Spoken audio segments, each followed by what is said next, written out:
Hello students, welcome to our channel Jharkhand education. बच्चों, इस video में हम लोग सी प्लस प्लस यूनिट के अंतर्गत चैप्टर पॉइंटर का सेकंड लेक्चर देखेंगे। इस सेकंड लेक्चर को देखने से पहले अगर आपने पॉइंटर का पहला लेक्चर नहीं देखा है तो पहले पहले लेक्चर को देखिए, क्योंकि पहले लेक्चर को समझने के बाद ही आप दूसरा लेक्चर समझ पाएंगे।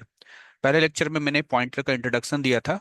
अगर आप पॉइंटर के आगे के टॉपिक को समझना चाहते हैं तो उसके लिए पॉइंटर का इंट्रोडक्शन समझना जरूरी है, इसलिए पहले आप पॉइंटर का लेक्चर नंबर 1 जरूर देखें। हमारा टॉपिक है पहला, C plus plus memory map. ठीक है। यहाँ पर जो मैं बातें यहाँ पर कह रहा हूँ, जैसे मैंने 2 लाइन यहाँ पर लिखा है, ये 2 लाइन आपके समझने के लिए है। ऐसा नहीं है कि एग्जाम में आपसे पूछेगा कि सी प्लस प्लस में मेमोरी मैप के बारे में लिखिए। ठीक है, ये जो 2 लाइन है ये केवल समझने के लिए है। यहाँ पर आपको बताया गया है कि आफ्टर कंपाइलिंग अ प्रोग्राम, जब आप सी प्लस प्लस का एक प्रोग्राम को कंपाइल करते हैं, सी प्लस प्लस का जो कंपाइलर है ना, वो क्या करता है? C plus plus four logically distinct region of memory. हमारा सी प्लस प्लस का जो कंपाइलर होता है वो क्या करता है कि हर एक सी प्लस प्लस के प्रोग्राम के लिए, है ना, आपने जो प्रोग्राम को कंपाइल किया, हर एक सी प्लस प्लस के प्रोग्राम के लिए एक मेमोरी रिजर्व करता है। ठीक है, यही यहाँ पर लिखा हुआ है, एक मेमोरी रिजर्व करता है, उस मेमोरी को लॉजिकली 4 भागों में बांट देता है। ठीक है, एक मेमोरी आपका रिजर्व होता है किसी एक प्रोग्राम के लिए, और उसको 4 हिस्सों में क्या कर दिया जाता है? 4 हिस्सों में उसको बांट दिया जाता है। ठीक है। दीज रीजन्स, रीजन्स मतलब हिस्सा हो गया, तो these regions are used for 4 distinct specific function. Memory का जो ये 4 हिस्सा किया हुआ है वो बेसिकली 4 अलग अलग कामों के लिए है। आप यहाँ पर डायग्राम में देख पा रहे हैं कि मेमोरी का 4 हिस्सा किया गया है। सबसे पहला जो है यहाँ पर लिखा हुआ है, पहले हिस्से में प्रोग्राम कोड लिखा हुआ है। दूसरे हिस्से का नाम लिखा हुआ है ग्लोबल वेरिएबल। तीसरे हिस्से का नाम लिखा हुआ है स्टैक, और चौथे हिस्से का नाम लिखा हुआ है हीप।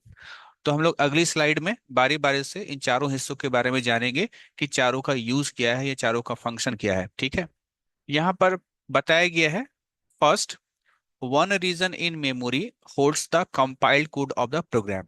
मेमोरी का जो पहला हिस्सा होता है उसमें क्या स्टोर रहता है? आपने जो प्रोग्राम सी प्लस प्लस में लिखा है उसको आपने जो कंपाइल किया, तो कंपाइल करके जो कोड हुआ ना, उस कोड को स्टोर करता है आपका पहला रीजन। कहाँ पर? वो आप यहाँ पर देख लीजिए।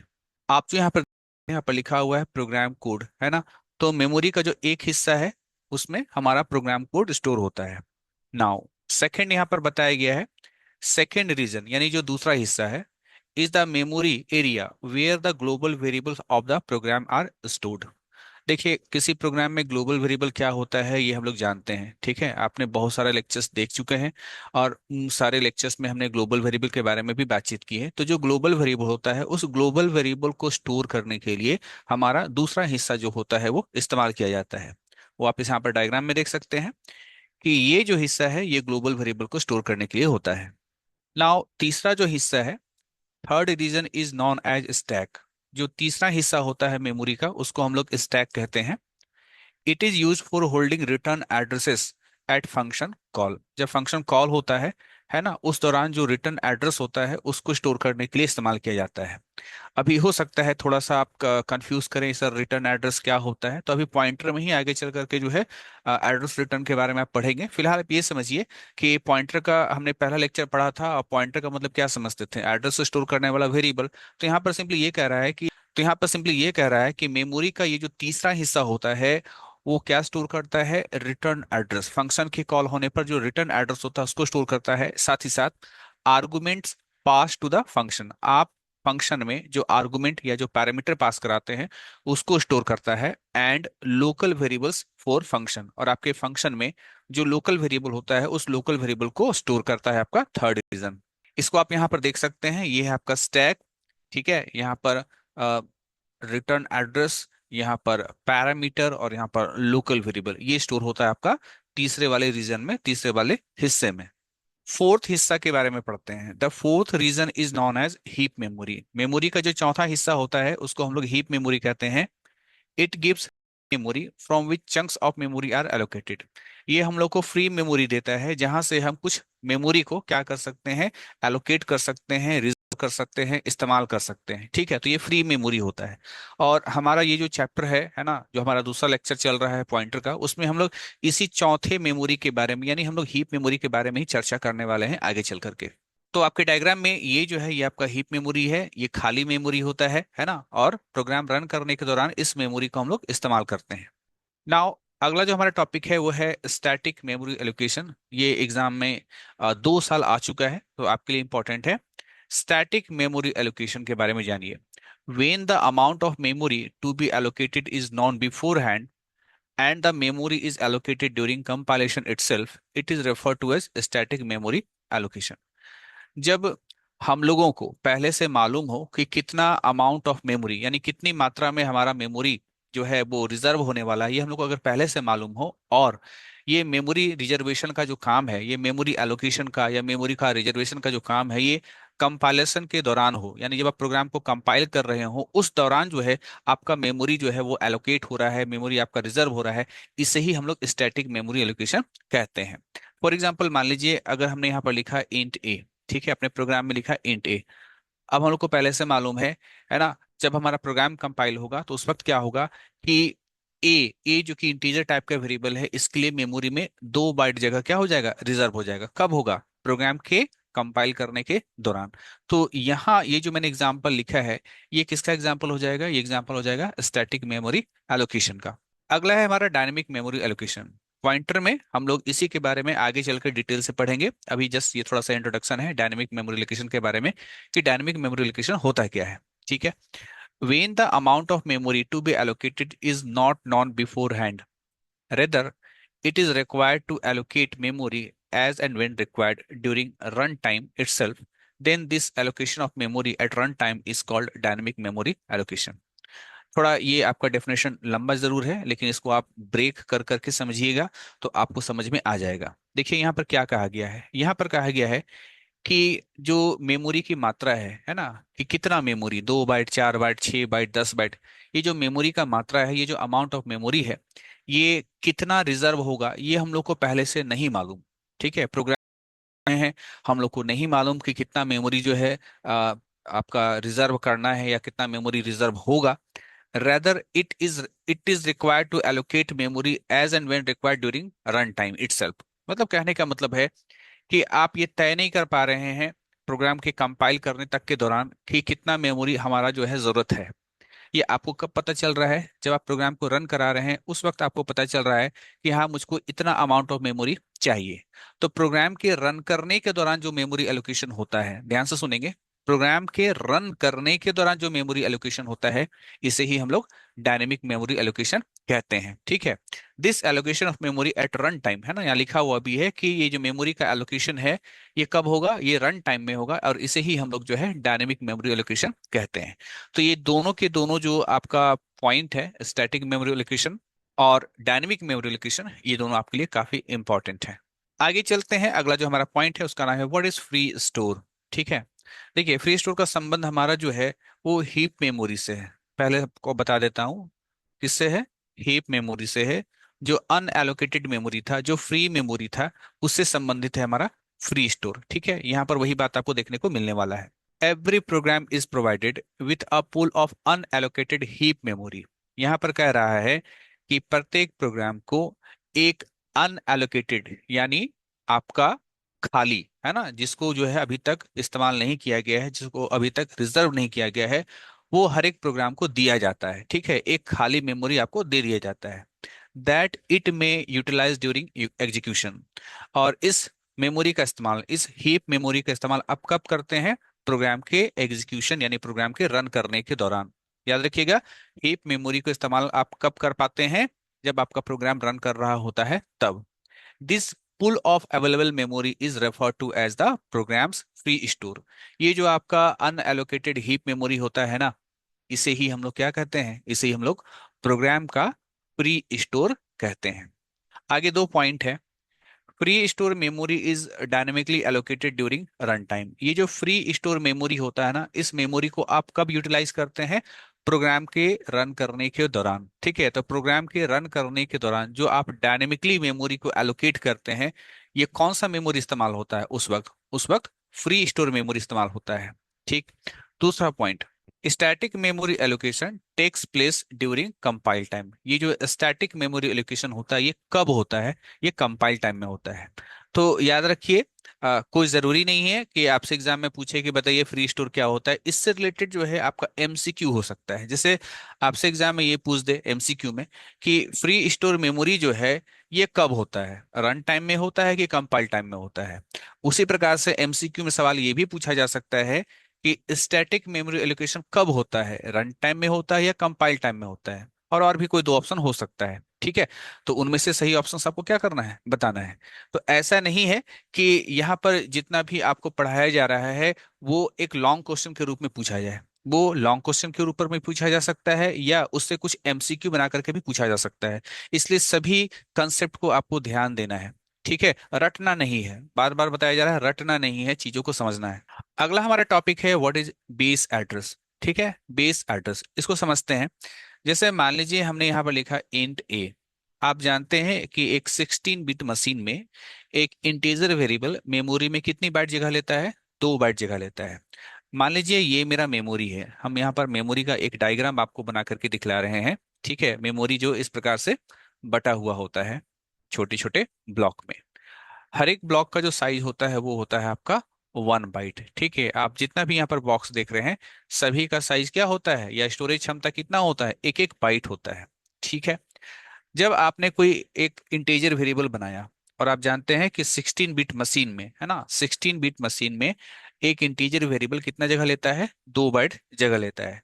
तो होगा क्या, उससे पहले ये जान लीजिए कि ये जो आप मेमोरी देख रहे हैं सबका हर एक बॉक्स का एक यूनिक नंबर होता है। जैसे कि 100 हो गया या 101 हो गया या 102 हो गया। और इन्हीं नंबर को हम लोग मेमोरी एड्रेस बोलते हैं। ठीक है, इन्हीं नंबर को हम लोग क्या बोलते हैं, मेमोरी एड्रेस बोलते हैं। तो आ जाइए, हम लोग क्या बता रहे थे, हम लोग ये बता रहे थे कि एक इंटीजर वेरिएबल मेमोरी में कितना जगह लेता है, 2 बाइट जगह लेता है। तो मान लीजिए ये 2 बाइट है ना, दो बॉक्स मतलब 2 बाइट, 2 बाइट जगह रिजर्व हो गया और इसका नाम हो गया ए। ठीक है, तो ए नाम से रिजर्व हो गया। अब देखिए ए का एड्रेस क्या है, ए का एड्रेस 101 भी है और 102 भी है। लेकिन हम लोग जो है इसका जो कौन सा एड्रेस को लेंगे, तो इसका पहला जो फर्स्ट एड्रेस है ना, फर्स्ट बाइट बोले या फर्स्ट जो एड्रेस है इसको लेते हैं। बात को ऐसे समझिए, जैसे अगर कहा जाए कि मुझे ए का एड्रेस क्या है बताओ, तो आप 101 और 102 में से जो पहला एड्रेस होगा आप उसको बताएंगे। ठीक है, और इसी पहले एड्रेस को हम लोग क्या कहते हैं, हम लोग बेस एड्रेस कहते हैं। ठीक है, तो ये पहला बाइट और ये दूसरा बाइट है ना। देखिए, a pointer holds the address of the very first byte of the memory location. Pointer क्या करता है, पॉइंटर को अगर एक एड्रेस स्टोर करना होगा ना, तो जो सबसे पहला बाइट है ना, जो सबसे पहला बॉक्स है उसका जो एड्रेस है 101 उसको स्टोर करेगा। Where it is pointing pointing to. Pointer क्या करता है, जो पहला बाइट होता है, जो पहला एड्रेस होता है उसको स्टोर करता है।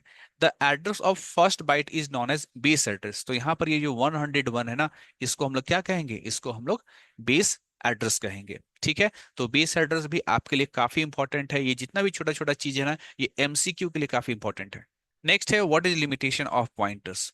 ठीक है, देखिए हमने प्रीवियस क्लासेस में या प्रीवियस जो हमारा लेक्चर था पॉइंटर का, उसमें क्या पढ़ा था, हमने ये पढ़ा था किसी पॉइंटर के साथ आप प्लस प्लस कर सकते हो, किसी पॉइंटर वेरिएबल के साथ आप माइनस माइनस कर सकते हो, किसी पॉइंटर वेरिएबल के साथ आप जो है कोई डिजिट जोड़ सकते हो।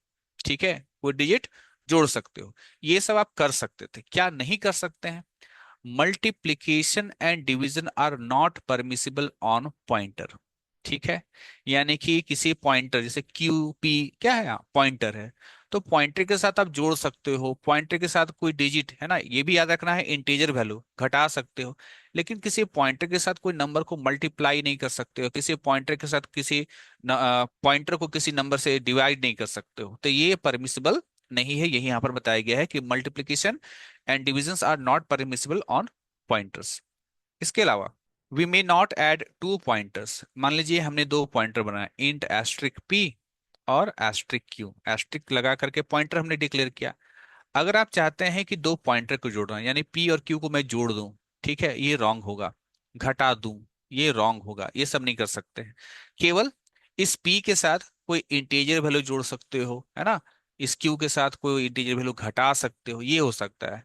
किसी पॉइंटर वेरिएबल के साथ कोई इंटीजर वैल्यू को जोड़ा या घटाया जा सकता है, किन्हीं 2 पॉइंटर को आपस में जोड़ा या घटाया नहीं जा सकता है, ये यहाँ पर आपको बताया गया। तो ये हो गया लिमिटेशन ऑफ पॉइंटर। अगला है डायनेमिक एलोकेशन ऑपरेटर। जैसा कि अभी आपको बताया गया था कि हम लोग जो है हीप मेमोरी को, है ना, वो जो मेमोरी होता है उसको रन टाइम में क्या करते हैं, एलोकेट करते हैं। मतलब मेमोरी को रिजर्व करते हैं अपने यूज के लिए। तो रन टाइम में रिजर्व करना क्या कहलाता है, डायनेमिक एलोकेशन कहलाता है ना। जब प्रोग्राम रन कर रहा हो उस वक्त आपको किसी जरूरत के अनुसार मेमोरी को आप रिजर्व करते हैं, तो इसको कहा जाता है डायनेमिक एलोकेशन। तो ये जो डायनेमिक एलोकेशन होता है ना, इस डायनेमिक एलोकेशन को करने के लिए आपके पास ऑपरेटर होते हैं जिसको कहा जाता है डायनेमिक एलोकेशन ऑपरेटर। क्या है वो ऑपरेटर, वो जानते हैं। C plus plus defines two unary operators, new and delete. C plus plus दो यूनिरी ऑपरेटर। यूनिरी ऑपरेटर क्या होता है ये आप भली भांति जानते हैं, लेक्चर नंबर 1 2 में हमने 1 2 3 में पढ़ा है हमने, ठीक है। तो सी प्लस प्लस जो है दो यूनिरी ऑपरेटर न्यू और डिलीट आपको देता है, that perform the task of allocating and freeing, that is deallocation memory during runtime। C plus plus आपको दो यूनिरी ऑपरेटर देता है, एक न्यू नाम का और एक डिलीट नाम का, जिसके जरिए क्रमशः, है ना, न्यू के जरिए आप मेमोरी को डायनेमिकली एलोकेट कर सकते हैं और डिलीट के जरिए मेमोरी को डायनेमिकली डी एलोकेट कर सकते हैं। एलोकेट मतलब होता है रिजर्व करना और डी एलोकेट का मतलब होता है मेमोरी को फ्री करना। ठीक। आगे बताया गया है, these two operators are also called free store operator. New को और डिलीट को हम लोग फ्री स्टोर ऑपरेटर भी कहते हैं, बिकॉज क्योंकि they operate upon the free store memory. चूंकि ये फ्री स्टोर मेमोरी यानी कि हीप मेमोरी पे काम करता है ये दो ऑपरेटर, इसलिए इन दो ऑपरेटर को हम लोग फ्री स्टोर ऑपरेटर भी कहते हैं। अब हम ये जानेंगे कि न्यू ऑपरेटर के जरिए किस प्रकार आप मेमोरी को एलोकेट करते हैं। यहाँ जो पॉइंट लिखा है यहाँ पर इसको थोड़ा सा समझने की आवश्यकता है। यहाँ लिखा हुआ है general form of object creation using new. यहां पर ऑब्जेक्ट का मतलब आप क्लास एंड ऑब्जेक्ट वाला ऑब्जेक्ट मत समझ लेना। यहां पर ऑब्जेक्ट का मतलब हो गया जो मेमोरी आप रिजर्व करेंगे ना। मान लीजिए किसी इंटीजर के लिए रिजर्व करना है, या किसी फ्लोट के लिए रिजर्व करना, या किसी कैरेक्टर वैल्यू के लिए मेमोरी रिजर्व करना, आप वो जो मेमोरी रिजर्व करते हैं ना, उस मेमोरी को हम लोग यहाँ पर क्या कह दे रहे हैं, ऑब्जेक्ट कह दे रहे हैं। ठीक है। तो कहीं ना कहीं आप न्यू ऑपरेटर के जरिए वैल्यू स्टोर करने के लिए जो जगह रिजर्व करते हैं उस जगह के ही हम लोग एक तरीके से यहाँ पर ऑब्जेक्ट कह दे रहे हैं। ठीक है। तो यहाँ पर जनरल फॉर्म क्या होता है ऑब्जेक्ट क्रिएशन का, वो देखिए। पहले पॉइंटर वेरिएबल, पहले पॉइंटर आप डिक्लेयर कर लेना, फिर इक्वल टू, फिर न्यू ऑपरेटर, फिर डेटा टाइप। फॉर एग्जाम्पल हमने यहाँ लिखा है, यहाँ पर लिखा है इंट एस्ट्रिक पी, यानी हमने पी नाम का पॉइंटर वेरिएबल डिक्लेयर किया। पी कैसा पॉइंटर है, पी एक इंटीजर पॉइंटर है। इंटीजर पॉइंटर क्या होता है पिछले क्लास में आपको बताया गया है। ठीक है। तो पिछला क्लास को देखना बहुत जरूरी है। पी एक इंटीजर पॉइंटर है और अगली लाइन में लिखा गया है p is equal to new int, है ना। इस बात को यहाँ पर हमने फॉलो किया है। पी पॉइंटर है, इक्वल टू न्यू ऑपरेटर है, और इंट हमारा डेटा टाइप है। इसका मतलब ये होगा कि न्यू ऑपरेटर क्या करेगा कि हमारा जो मेमोरी होगा ना, हमारा जो मेमोरी होगा उस मेमोरी में से एक इंटीजर के लिए 2 बाइट जगह क्या कर देगा, रिजर्व कर देगा। ठीक है। लेकिन याद रखिएगा यहाँ पर कोई वेरिएबल का नाम नहीं दिख रहा है आपको, है ना। पॉइंटर वेरिएबल है वो तो अलग बात है, लेकिन कोई हमने ए नाम का कोई इंटीजर वेरिएबल नहीं बनाया। हमने केवल क्या किया है, हमने केवल न्यू ऑपरेटर की मदद से एक इंटीजर के लिए 2 बाइट जगह रिजर्व किया है। जैसा कि आपको मालूम है कि सबका एड्रेस होता है, मान लीजिए इसका एड्रेस 100 है, इसका 101 है, इसका 102 है, इसका 103 है। तो आपका बेस एड्रेस क्या हो गया, आपका बेस एड्रेस 101 हो गया। ठीक है। न्यू क्या करेगा कि इसने 101 और 102 एड्रेस ये रिजर्व कर लिया ताकि उसमें एक इंटीजर वैल्यू स्टोर हो सके। फ्लोट होता तो चार जो है चार जगह रिजर्व करता, और जो सबसे पहला एड्रेस है वो किसको उठा करके दे देगा, पी को। याद रखना न्यू ने क्या करा, 2 बाइट जगह रिजर्व किया। जो बेस एड्रेस था 101 उसे किसे दे दिया, उसे पी को दे दिया, यानी पी में क्या स्टोर हो गया, बेस एड्रेस 101। ये काम कौन कर रहा है, ये काम न्यू कर रहा है। तो न्यू का काम क्या है कि जैसे आप प्रोग्राम रन कराते हो वैसे ही जब प्रोग्राम रन करेगा तब याद रखिएगा, है ना। प्रोग्राम जब रन करेगा तो ये क्या करेगा, एक इंटीजर के लिए 2 बाइट जगह रिजर्व करेगा, और रिजर्व करके जो सबसे पहला एड्रेस होगा वो आपको पी को स्टोर करवा देगा। कौन, new operator. The declaration and assignment of pointer can be combined as follows, है ना। यहाँ पर ऐसा भी हो सकता है कि हमने यहाँ पर क्या किया है, हमने 2 लाइन यहाँ पर लिखा है। कौन सा, आपको यहाँ पर समझा देता हूँ। आपने यहाँ पर 2 लाइन लिखा है, पहले लाइन में हमने पॉइंटर वेरिएबल डिक्लेयर किया और दूसरे में हमने एक मेमोरी एलोकेट किया इंटीजर के लिए। हम इसे एक लाइन में भी लिख सकते हैं कुछ इस प्रकार से, int asterisk p equal to new int, है ना। यहाँ पर क्या है, हमने इंट एस्ट्रिक पी यानी हमने पॉइंटर वेरिएबल को डिक्लेयर किया, is equal to new int. उसी समय हम लोग न्यू ऑपरेटर की मदद से एक इंटीजर के लिए 2 बाइट जगह रिजर्व करवा रहे हैं। नाउ अगर हम लिख देते हैं asterisk p is equal to 30, ठीक है, तो देखिए पी का मान क्या था, 101 था, ठीक है, एस्ट्रिक पी है ना, इस तरीके से, तो 101। और हमने पिछले क्लास में पढ़ा था एस्ट्रिक का मतलब होता है वैल्यू एट एड्रेस, यानी इसको ऐसे पढ़ेंगे, वैल्यू एट एड्रेस 101, यानी 101 एड्रेस पर वैल्यू क्या स्टोर करो, 30 स्टोर करो, है ना। एस्ट्रिक पी इक्वल टू 30 का मतलब ये हो गया कि 101 एड्रेस पर वैल्यू क्या स्टोर करो, 30 स्टोर करो। तो यहाँ पर क्या होगा, यहाँ पर क्या होगा कि 30 स्टोर हो जाएगा इस एड्रेस पर, है ना। 101 पर क्या स्टोर हो जाएगा, 30 स्टोर हो जाएगा, ठीक है। तो यहाँ पर लिखा है मैंने कमेंट में कि will assign 30 to the newly created int object. देखिए यहाँ पर हम लोग क्या बोल रहे हैं, इसको इंट ऑब्जेक्ट बोल रहे हैं। ऑब्जेक्ट कहा जा रहा है उस जगह को रिजर्व किया गया है वो, और ये ऑब्जेक्ट किस टाइप का है, इंट टाइप का है। तो ऑब्जेक्ट का मतलब क्लास एंड ऑब्जेक्ट वाला ऑब्जेक्ट को लेकर के कंफ्यूज मत करना, ऑब्जेक्ट मतलब वो जगह, और ये जगह किस तरह का है, एक इंटीजर को स्टोर करने के लिए एक जगह है। देखिए आगे क्या बताया गया है, the newly allocated memory can be initialized at the time of allocation itself, pointer variable is equal to new data type और पैरेंथेसिस में वैल्यू, इस तरीके से इसको ऐसे समझिए।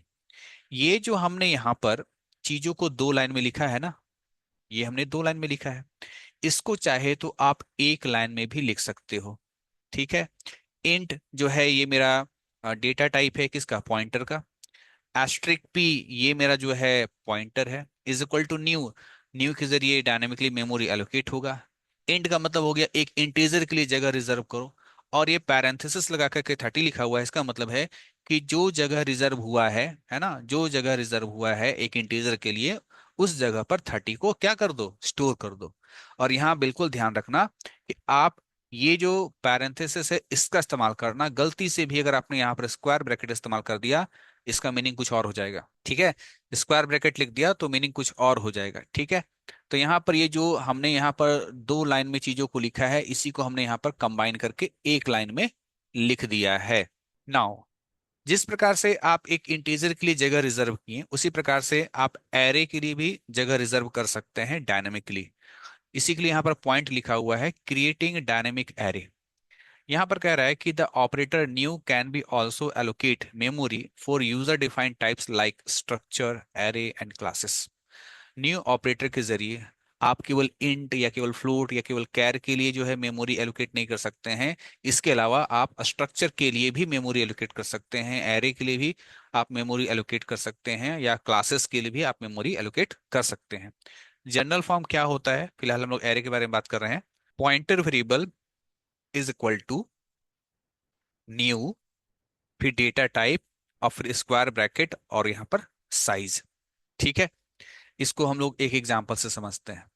क्वेश्चन है, to allocate memory space for an int array value 10। यहां पर कह रहा है कि एक इंटीजर टाइप का एरे जिसका नाम, उस एरे का नाम हम लोग वैल्यू रख रहे हैं, एक इंटीजर टाइप का एरे जिस एरे का नाम वैल्यू है और जिसका साइज 10 है, उसके लिए मेमोरी को डायनेमिकली एलोकेट कीजिए, ठीक है, मेमोरी को डायनेमिकली एलोकेट कीजिए। तो तरीका क्या होगा, इंट एस्ट्रिक वैल्यू। अब आप यहां पर कंफ्यूज मत करना, यहां पर हमने क्या बोल दिया कि ये सर एरे का नाम हो गया, ठीक है, ये एरे का नाम हो गया, लेकिन यहाँ पर एस्ट्रिक लग गया तो सर ये वैल्यू तो अब एरे का नाम नहीं लग रहा है, ये तो हम लोग को पॉइंटर लग रहा है, ठीक है। तो हाँ, यहाँ पर ये वैल्यू क्या है, पॉइंटर ही है, ठीक है। अब इसमें क्या रिलेशनशिप है एरे का नाम और पॉइंटर के नाम में, कि दोनों का नाम सेम सेम है, ये हम लोग आगे समझेंगे, नहीं तो अभी जो है काफी कॉम्प्लेक्स हो जाएगा। फिलहाल यहाँ पर ये देखिए कि अगर आप चाहते हैं कि एक वैल्यू नाम का एरे हो जिसका साइज 10 हो, इसके लिए मेमोरी एलोकेट करना चाहते हैं रन टाइम में, तो बस कुछ नहीं करना है, क्योंकि एरे का टाइप इंट है, तो हम लोग यहाँ पर इंट लिखेंगे, एस्ट्रिक वैल्यू जो भी एरे का नाम है उसे हम लोग एक पॉइंटर वेरिएबल की तरह लिखेंगे, asterisk value is equal to new int और ब्रैकेट में 10। इसका मतलब हो गया इंट ब्रैकेट 10 का मतलब कि 10 इंटीजर, है ना, 10 इंटीजर वैल्यू के लिए, है ना, 10 इंटीजर वैल्यू के लिए न्यू क्या करे, मेमोरी एलोकेट करे। अब एक इंटीजर कितना बाइट जगह लेता है? 2 बाइट जगह लेता है। तो 10 इंटीजर कितना बाइट जगह लेगा? 2 गुना 10, यानी कि 20 बाइट्स। तो यहाँ पर क्या होने वाला है, न्यू ऑपरेटर क्या करेगा, इंट और 10 को देखते हुए 10 इंटीजर वैल्यू के लिए जगह रिजर्व करेगा, यानी टोटल 20 बाइट। और उस 20 बाइट्स में से जो सबसे पहला बाइट होगा, जो सबसे पहला एड्रेस होगा, वो किसको दे देगा? वैल्यू नाम के पॉइंटर को। तो इस प्रकार से वैल्यू नाम के पॉइंटर को एक एड्रेस मिल चुका है।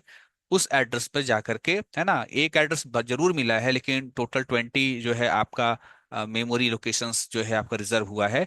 तो उस पहले से ही बाकी सब में हम लोग डेटा क्या कर सकते हैं, स्टोर कर सकते हैं। यानी कि जो 10 जगह है, 10 इंटीजर के लिए जो जगह है, उसमें हम दसों दसों जगह पर हम लोग वैल्यू को स्टोर कर सकते हैं। ठीक है। पॉइंटर और एरे के संबंध को लेकर के मैं आगे के क्लासेस में और भी चीजों को बताऊंगा, तब और भी चीजें आपको अच्छे तरीके से क्लियर होंगी। फिलहाल यहाँ पर बस ये समझना था कि अगर आपको डायनेमिक एरे बनाना है तो कैसे बनाते हैं। तो एरे का टाइप एस्ट्रिक लिख करके पॉइंटर का नाम इक्वल टू न्यू, फिर एरे का जो टाइप होता है वो लिखिए और स्क्वायर ब्रैकेट में एरे का साइज दे दीजिए।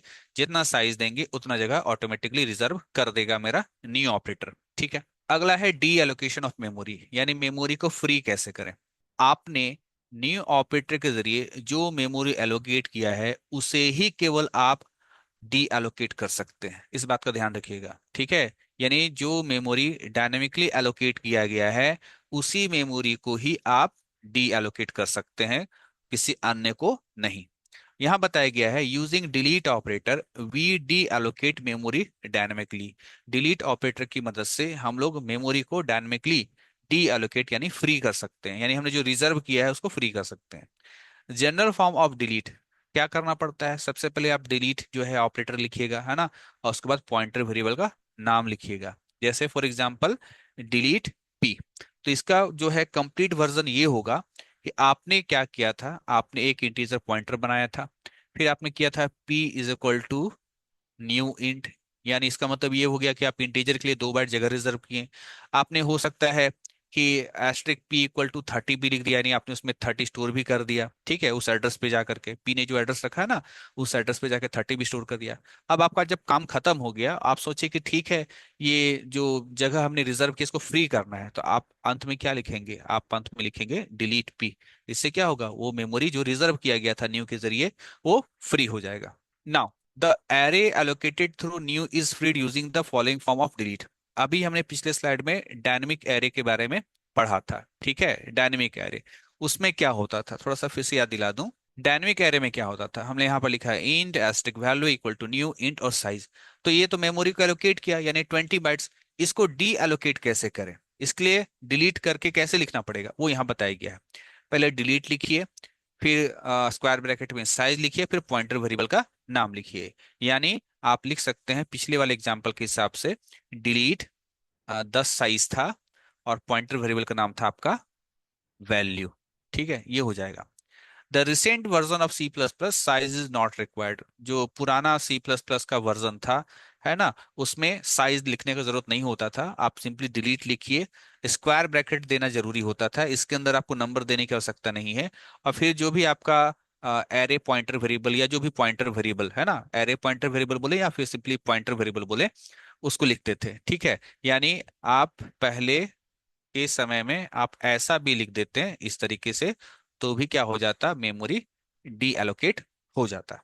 तो बच्चों ये था पॉइंटर का लेक्चर नंबर 2। लेक्चर नंबर 2 में जो हमने कॉन्सेप्ट पढ़े हैं वो काफी इंपॉर्टेंट है।